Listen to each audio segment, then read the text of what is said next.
মাদ্রাসা তৈরি করেছেন মমতা ব্যানার্জি, করুন, আমি আগে বলেছি, কিন্তু মাদ্রাসায় বাংলাদেশে এটিভি জঙ্গি এসে শিক্ষকতা করছে, এটা আপনার চ্যানেলে এখানে ধরেছে পুলিশ, এটাও দেখা গেছে। অর্থাৎ এই রাজ্যের সংখ্যালঘুরা নয়, এই রাজ্যের সংখ্যালঘুরা পাচ্ছে না, বাংলাদেশ থেকে এটিভি জঙ্গি এসে যেখানে চাকরি করছে সেটাও যেমন ঠিক।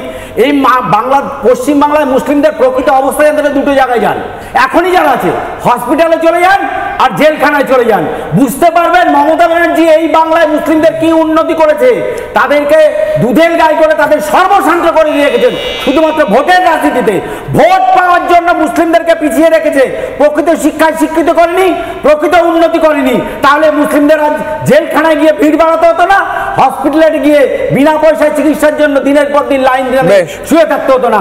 এই সম্প্রদায়কে ভুল বুঝিয়ে তাদের একটা অংশ 2-4 জন লোককে সামনে রেখে 2-4 জন নেতা বানিয়ে তাদেরকে ভুল বুঝিয়ে বাকি সম্প্রদায়কে ঠকাচ্ছেন মমতা ব্যানার্জি। মমতা ব্যানার্জিকে তোষণ করে তাদেরকে চাকরি থেকে বঞ্চিত করে দিল, তাদেরকে শিক্ষা থেকে বঞ্চিত করে দিল, তাদেরকে চাকরি থেকে বঞ্চিত করে দিল, তাদেরকে উন্নয়ন থেকে বঞ্চিত করে দিল।